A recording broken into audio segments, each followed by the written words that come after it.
नमस्कार दोस्तों, स्वागत है आपका। मैं अनूप पटेल। ये जीके की क्लास है। इसमें व्यापम के जितने भी एग्ज़ाम हैं, कांस्टेबल है, एसआई है, पटवारी है या पीएससी है, तो सभी एग्ज़ामों की दृष्टि से मैं आपको जीएस की क्लास लूँगा। इसमें जो आपकी पहली क्लास चलेगी वो एमपी जीके की क्लास से स्टार्ट हो रही है। आपको क्लास से संबंधित यदि किसी प्रश्न पर डाउट है तो आप बाद में पूछ सकते हैं। तो एमपी जीके में सबसे पहले अपन चर्चा करते हैं कि मध्य प्रदेश का पुनर्गठन कैसे हुआ था। मध्य प्रदेश के पुनर्गठन से पहले हम थोड़ा चर्चा कर लें राज्यों के पुनर्गठन पर। इसके बाद देखते हैं कि मध्य प्रदेश का पुनर्गठन कैसे हुआ था। तो आइए पहले चैप्टर पर चर्चा करते हैं। तो सबसे पहले हम देखते हैं राज्यों का पुनर्गठन कैसे हुआ था। स्वतंत्रता के पहले भारत की स्थिति क्या थी। तो पहले पॉइंट में हम देखते हैं स्वतंत्रता प्राप्ति से पूर्व भारतीय राज्य क्षेत्र दो वर्गों में बटे हुए थे। तो देखते हैं ये दो वर्ग कौन से थे। स्वतंत्रता प्राप्ति से पूर्व भारतीय राज्य क्षेत्र दो वर्गों में बटे हुए थे। पहला है ब्रिटिश भारत, दूसरा है देसी रियासतें।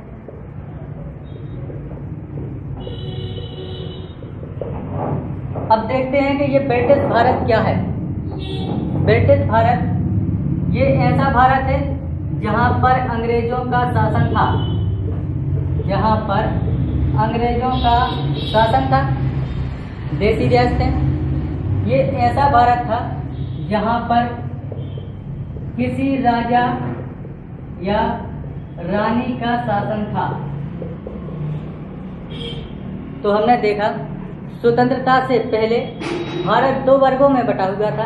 पहला है ब्रिटिश भारत, दूसरा है देसी रियासतें। ब्रिटिश भारत ऐसा भारत था जहां पर अंग्रेजों का शासन डायरेक्ट रूप से था। देसी रियासतें ये ऐसा भारत था जहां पर अंग्रेजों का शासन इनडायरेक्ट रूप से था। शासन अंग्रेज जो भी आदेश देते थे राजा या रानी को, इन्हें वो अंग्रेजों का हर आदेश मानना पड़ता था। अब हम दूसरे पॉइंट पर बात करते हैं। अभी हमने बात की है स्वतंत्रता से पहले। अब चर्चा करते हैं भारतीय स्वतंत्रता अधिनियम 1947 की। भारतीय स्वतंत्रता अधिनियम 1947, इससे क्या हुआ। भारतीय स्वतंत्रता अधिनियम 1947 के द्वारा दो डोमिनियन स्टेट पाकिस्तान और भारत की स्थापना के लिए 14 अगस्त 1947 और 15 अगस्त 1947 की तारीख निर्धारित की गई थी।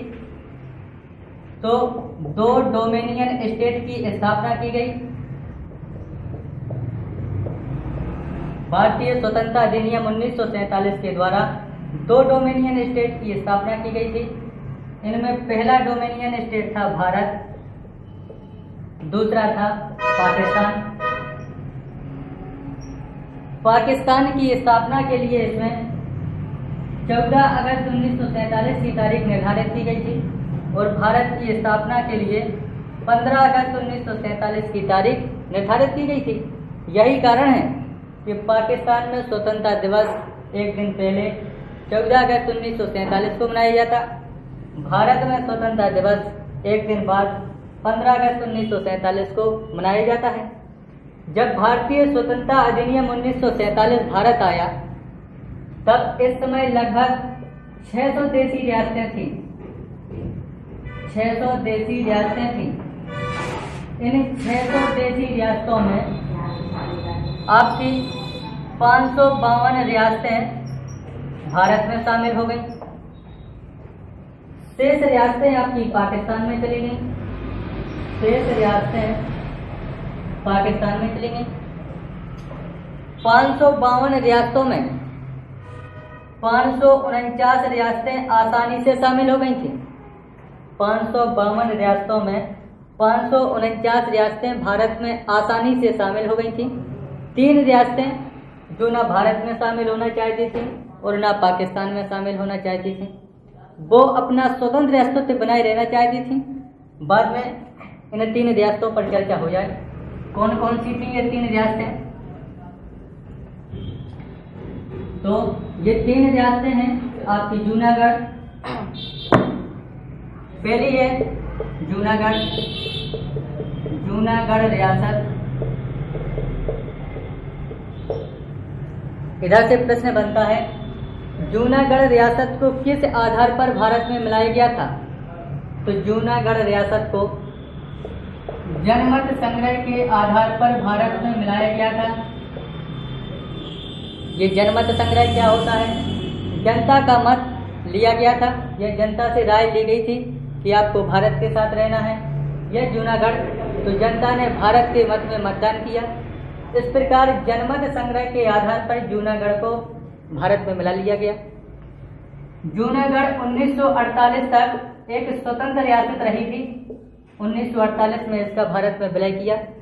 तो एक और इधर से बढ़िया प्रश्न बनता है कि जूनागढ़ रियासत पर किस वंश का शासन था? तो जूनागढ़ रियासत पर बाबी राजवंश का शासन था।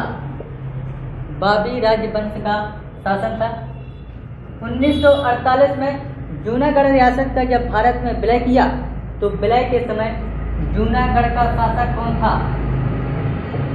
विलय के समय जूनागढ़ का शासक था मोहम्मद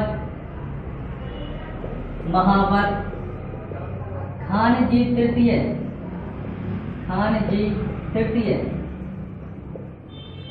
तो हमने जूनागढ़ रियासत के बारे में पढ़ा है कि जनमत संग्रह के आधार पर जूनागढ़ रियासत को भारत में मिलाया गया था। 1948 तक जूनागढ़ एक स्वतंत्र रियासत रही थी। 1948 में इसका भारत में विलय किया गया। जूनागढ़ रियासत पर बाबी राजवंश का शासन था। जब जूनागढ़ को 1948 में भारत में मिलाया तो जूनागढ़ का शासक मोहम्मद महावर खान जी तृतीय था। अब देखिए, दूसरी रियासत है आपकी हैदराबाद रियासत। इधर भी वही प्रश्न बनते हैं कि हैदराबाद रियासत को किस आधार पर मिलाया गया था? हैदराबाद रियासत को भारत में पुलिस कार्रवाई या सैन्य कार्रवाई के द्वारा मिलाया गया था। इस पुलिस कार्रवाई को पोलो ऑपरेशन के नाम से जाना जाता है। पोलो ऑपरेशन के नाम से जाना जाता है। इधर से भी वही प्रश्न बनता है कि जब हैदराबाद रियासत को भारत में मिलाया गया तो उस समय हैदराबाद रियासत का शासक कौन था? हैदराबाद रियासत का शासक था उस्मान अली खान। हैदराबाद भी 1948 तक एक स्वतंत्र रियासत रही थी। तो हैदराबाद रियासत को पुलिस कार्रवाई अर्थात सैन्य कार्रवाई के आधार पर भारत में मिलाया गया था। जो ये कार्रवाई की गई थी इसे पोलो ऑपरेशन के नाम से जाना जाता है। हैदराबाद रियासत का जब भारत में विलय हुआ तो हैदराबाद रियासत का शासक उस्मान अली खान था। यानी हैदराबाद रियासत 1948 तक एक स्वतंत्र रियासत रही थी। तो हमने पहली रियासत जूनागढ़ पर चर्चा की, दूसरी रियासत हैदराबाद पर चर्चा की। अब तीसरी रियासत जम्मू कश्मीर।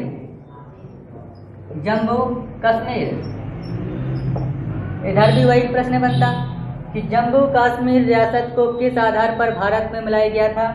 तो जम्मू कश्मीर रियासत को विलय पत्र पर हस्ताक्षर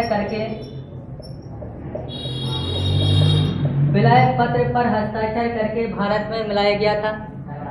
अब इसकी कहानी है कि जब 15 अगस्त 1947 को भारत एक डोमिनियन स्टेट बना, 14 अगस्त 1947 को पाकिस्तान एक डोमिनियन स्टेट बना, तो पाकिस्तान जम्मू कश्मीर रियासत को चाहता था कि ये पाकिस्तान में शामिल हो जाए, ये स्वतंत्र रहना चाहती थी।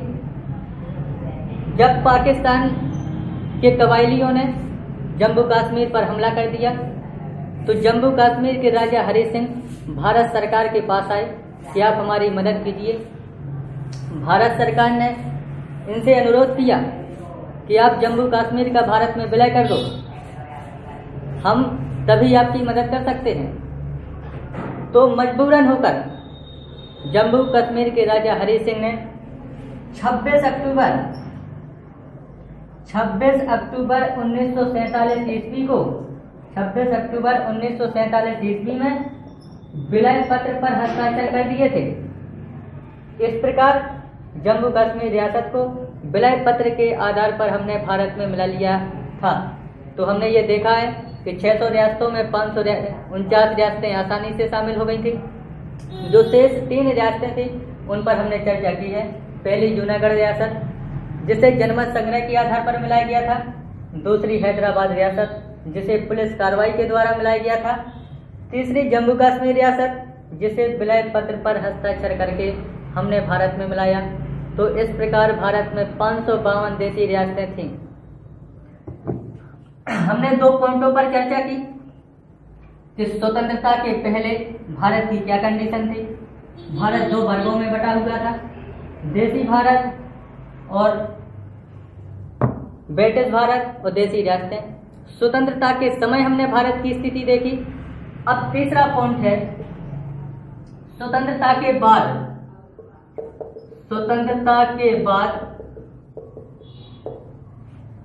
ब्रिटिश भारत और देशी रियासतों को एक करके इन्हें 4 भागों में बांट दिया गया था।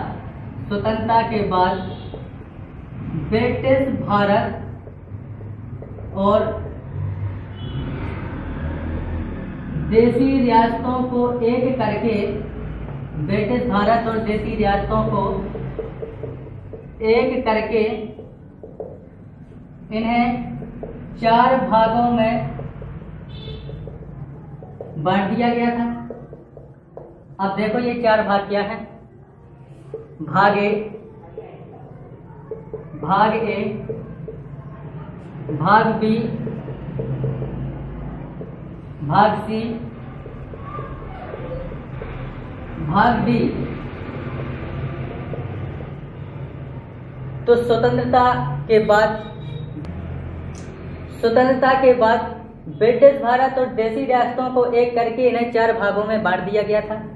भाग ए, भाग बी, भाग सी, भाग डी। भाग ए में किसे रखा गया? जो बड़े ब्रिटिश प्रांत थे उन्हें भाग ए में रखा गया। बड़े ब्रिटिश प्रांतों में कौन आ जाता? जैसे आपका बंगाल है, बिहार है, बम्बई है, असम है, उड़ीसा है, आपका मध्य प्रांत है, संयुक्त प्रांत है। इस प्रकार पंजाब है, ये इस समय 9 बड़े ब्रिटिश प्रांत थे। मद्रास है, आपका बाद में आंध्र प्रदेश शामिल हो गया था, तो फिर ये 10 हो गए थे। तो बड़े ब्रिटिश प्रांत भाग ए में रखे गए। अब चर्चा करते हैं मध्य प्रदेश। तो स्वतंत्रता के पश्चात मध्य प्रदेश भी 3 भागों में बटा हुआ था। तो मध्य प्रदेश का भाग ए, जिसे सेंट्रल प्रोविंस तथा बरार के नाम से जाना जाता है, तो मध्य प्रदेश का भाग ए सेंट्रल प्रोविंस तथा बरार भाग ए में रखा गया था। तो सेंट्रल प्रोविंस तथा बरार की राजधानी क्या थी? इसकी राजधानी नागपुर थी। तो नागपुर को भी भाग ए में रखा गया था। तो ये पहला प्रश्न इधर से, ये दूसरा प्रश्न इधर से, तीसरा प्रश्न बनता है कि भाग ए में कितनी देशी रियासतें रखी गई थी? तो भाग ए में 216 देशी रियासतें रखी गई थी। तो हमने देखा भाग ए में हमें सिर्फ 3 ही पॉइंट पढ़ना है। बड़े ब्रिटिश प्रांत भाग ए में रखे गए थे, जैसे असम है, बंगाल है, बिहार है, बम्बई है, उड़ीसा है, आपका पंजाब है, मध्य प्रांत है, संयुक्त प्रांत है। इस प्रकार ये बाद में जब आंध्र प्रदेश शामिल हुआ तो 10 हो गए थे। सेकंड है मध्य प्रदेश का भाग ए, जिसे सेंट्रल प्रोविंस तथा बरार के नाम से जाना जाता है, वो भी भाग ए में रखा गया था। सेंट्रल तथा प्रोविंस की राजधानी नागपुर थी, तो नागपुर भी भाग ए में रखा गया। अब तीसरा प्रश्न बनता है कि भाग ए में कितनी देशी रियासतें थी? तो भाग ए में 16 देशी रियासतें रखी गई थी। अब चलते हैं भाग बी में। तो इधर पर पहला प्रश्न वही होगा कि भाग ए में इधर बड़े ब्रिटिश प्रांत थे, इधर आपके छोटे ब्रिटिश प्रांत थे। इस प्रकार जैसे हैदराबाद, आपका जम्मू, राजस्थान, आपका मैसूर, पटियाला है। ये सब भाग बी में रखे गए थे। अब बात करते हैं दूसरे प्रश्न की।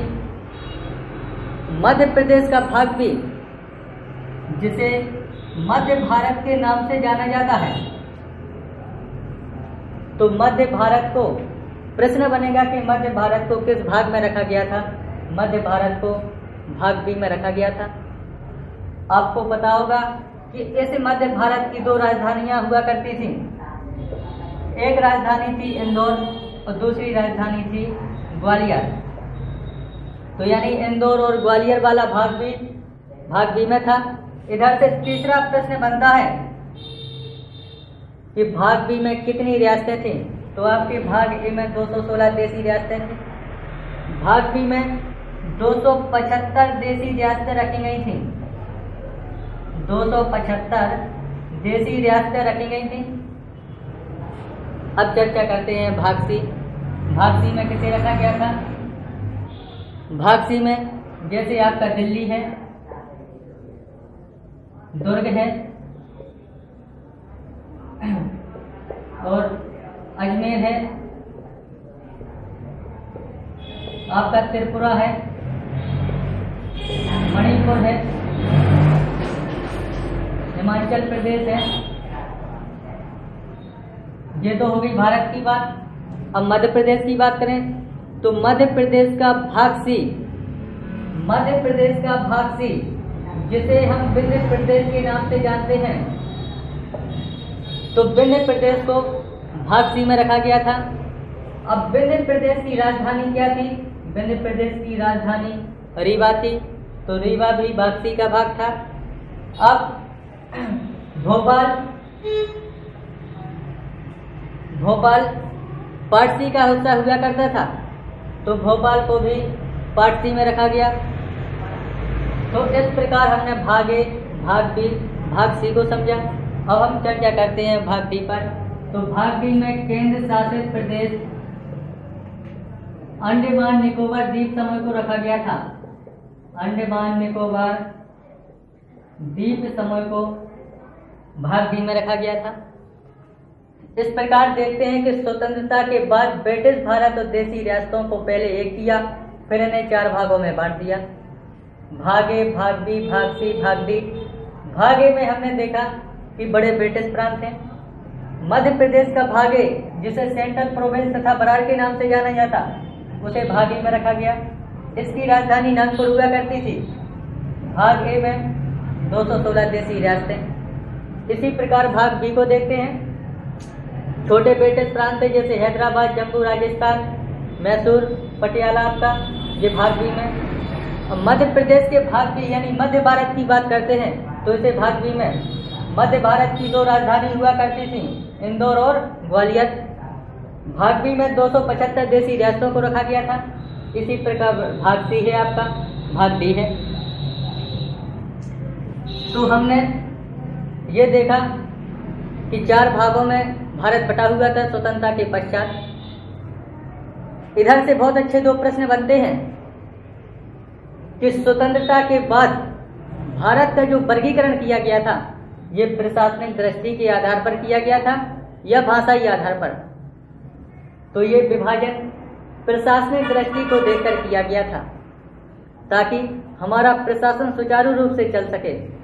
दूसरा प्रश्न, ये विभाजन अस्थायी था। स्वतंत्रता के बाद भारत को जो 4 भागों में वर्गीकरण किया गया था, ये अस्थायी था। इसी के बाद जब स्वतंत्रता के बाद हम देखते हैं कि भारत में भाषा के आधार पर राज्यों के पुनर्गठन की मांग होने लगी है। तो अब इस पर चर्चा हो जाए। भाषा के आधार पर राज्यों की जब पुनर्गठन की मांग होने लगी, तो भारत सरकार ने एस के धार आयोग का गठन किया। भारत सरकार ने एस के धार आयोग का गठन किया। एस के धार आयोग का गठन किया।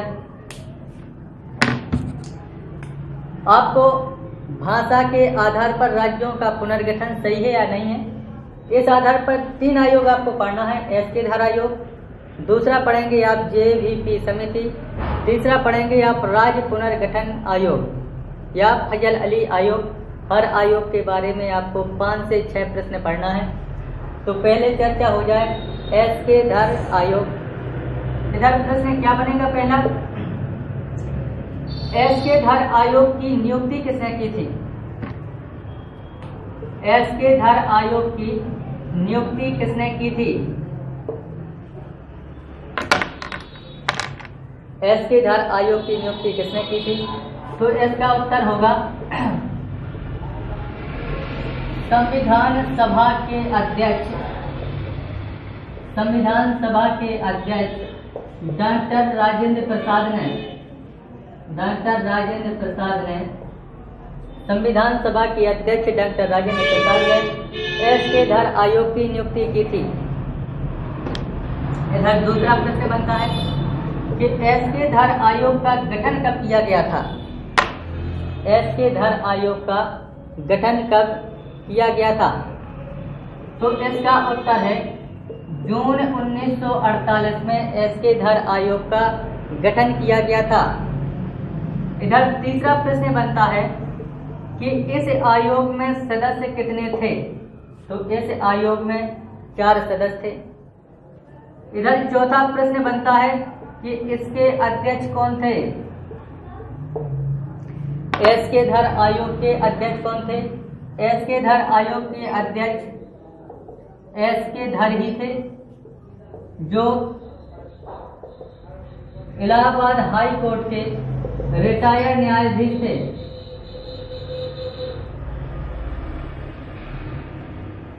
इलाहाबाद हाई कोर्ट के रिटायर्ड न्यायाधीश थे। तो नियुक्ति हो गया, गठन हो गया, सदस्य हो गए, अध्यक्ष हो गए। फिर है इन्होंने अपनी रिपोर्ट कब दी थी? एसके धर आयोग ने अपनी रिपोर्ट कब दी थी? जून 1948 में गठन हुआ, तो दिसंबर 1948 में एसके धर आयोग ने रिपोर्ट दी थी। इधर से 5वां प्रश्न बनता है, 6वां प्रश्न बनता है कि इस रिपोर्ट में सुझाव क्या दिए थे? एसके धर आयोग ने 2 सुझाव दिए थे। ये 2 सुझाव कौन से थे? कि भाषा के आधार पर प्रांतों का पुनर्गठन उचित नहीं है। भाषा के आधार पर प्रांतों का पुनर्गठन उचित नहीं है। भाषा के आधार पर प्रांतों का पुनर्गठन उचित नहीं है। दूसरा सुझाव दिया था इन्होंने प्रशासनिक सुविधा के आधार पर प्रांतों का पुनर्गठन किया जाए। प्रांतों का पुनर्गठन किया जाए।